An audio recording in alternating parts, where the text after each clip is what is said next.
ಜನಪದ, ಪರಂಪರೆ, ಭಕ್ತಿ ಮತ್ತು ನೀತಿ ಎಲ್ಲವೂ ಒಂದೇ ದಾರಿಯಲ್ಲಿ ಸೇರುವ ನಾಡು ತುಳುನಾಡು. ಇಲ್ಲಿ ಮನುಷ್ಯನು ಹುಡುಕುವ ನ್ಯಾಯಾಲಯಗಳಲ್ಲಿ ಸಿಗದಿದ್ದರೂ ದೇವಾಲಯಗಳಲ್ಲಿ ಖಂಡಿತ ಸಿಗುತ್ತದೆ ಎನ್ನುವ ಶತಮಾನಗಳ ನಂಬಿಕೆ ಇಂದಿಗೂ ಜೀವಂತವಾಗಿದೆ. ಆ ನಂಬಿಕೆಗೆ ಸಾಕ್ಷಿಯಾಗಿ ತುಳುನಾಡಿನ 4 ದಿಕ್ಕುಗಳಲ್ಲಿ 4 ನ್ಯಾಯಪೀಠಗಳು ಇಂದಿಗೂ ಬೆಳಗುತ್ತಿವೆ. ಅದರಂತೆ ತೆಂಕಣ ದಿಕ್ಕಿನಲ್ಲಿ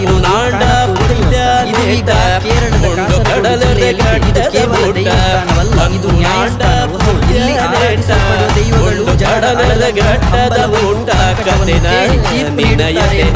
ಇದ್ದು ಕಷ್ಟಗಳಲ್ಲಿ ಬಂದ ಜನರು ಭಕ್ತಿಯಿಂದ ಪ್ರಾರ್ಥಿಸಿದರೆ ತೀರಲು ಸಾಧ್ಯವಿಲ್ಲದ ಸಂಕಷ್ಟಗಳಿಗೆ ಪರಿಹಾರ ಸಿಗುತ್ತದೆ ಎನ್ನುವ ವಿಶ್ವಾಸವೇ ಈ ಸ್ಥಳವನ್ನು ಇಂದಿಗೂ ವಿಶೇಷಗೊಳಿಸುತ್ತದೆ. ಇನ್ನು ಬಡಗನ ದಿಕ್ಕಿನಲ್ಲಿರುವುದು ಮಾರಣಕಟ್ಟೆ. ಇದು ಉಡುಪಿ ಜಿಲ್ಲೆಯಲ್ಲಿದೆ. ಇಲ್ಲಿ ಆರಾಧಿಸಲ್ಪಡುವ ಬ್ರಹ್ಮಲಿಂಗೇಶ್ವರ ಗಂಭೀರ ಮೌನದಲ್ಲಿದ್ದರೂ ಸತ್ಯ ಅಸತ್ಯಗಳ ತೂಕ ತೂಗುವುದು ಇದೇ ಪೀಠದಲ್ಲಿ. ಇಲ್ಲಿನ ಬ್ರಹ್ಮಲಿಂಗೇಶ್ವರನ ಮಹಿಮೆ ಎಂದರೆ ನ್ಯಾಯಕ್ಕೆ ತಲೆಬಾಗುವವರ ಕೈಯಲ್ಲಿ ಸ್ವಾಮಿಯೇ ಸತ್ಯದ ಜ್ಯೋತಿಯನ್ನು ಹಿಡಿಸುತ್ತಾನೆ ಇದ್ದು ಇಲ್ಲಿನ ನ್ಯಾಯಪೀಠದ ಇತಿಹಾಸದ ಕಥೆಗಳು ಅಂದಿಗೂ ಜನಮನವನ್ನು ಸ್ಪರ್ಶಿಸುತ್ತವೆ. ಮೂಡನ ದಿಕ್ಕಿನಲ್ಲಿರುವ ಧರ್ಮಸ್ಥಳ ಇದು ದಕ್ಷಿಣ ಕನ್ನಡ ಜಿಲ್ಲೆಯ ಬೆಳ್ತಂಗಡಿ ತಾಲೂಕಿನಲ್ಲಿ ಮಂಜುನಾಥ ಸ್ವಾಮಿ ಮತ್ತು ಅನ್ನಪ್ಪ ಸ್ವಾಮಿಯ ಸನ್ನಿಧಿಯಲ್ಲಿ ಧರ್ಮಕ್ಕೆ ಅರ್ಥವನ್ನು, ನ್ಯಾಯಕ್ಕೆ ಮೌಲ್ಯವನ್ನು ಕಲ್ಪಿಸುವ ಪೀಠ, ಮಾನವನಿಗೆ ಮಾನವ ದಾರಿ ತೋರಿಸುವ, ಜೀವನಕ್ಕೆ ಜ್ಯೋತಿ ಬಿತ್ತುವ ಸ್ಥಳ, ಅದುವೇ ಧರ್ಮಸ್ಥಳ. ಪಡುವನ ದಿಕ್ಕಿನಲ್ಲಿ ಶ್ರೀ ಕ್ಷೇತ್ರ ಪೆರಾರ, ಇದು ಕೂಡ ದಕ್ಷಿಣ ಕನ್ನಡ ಜಿಲ್ಲೆ.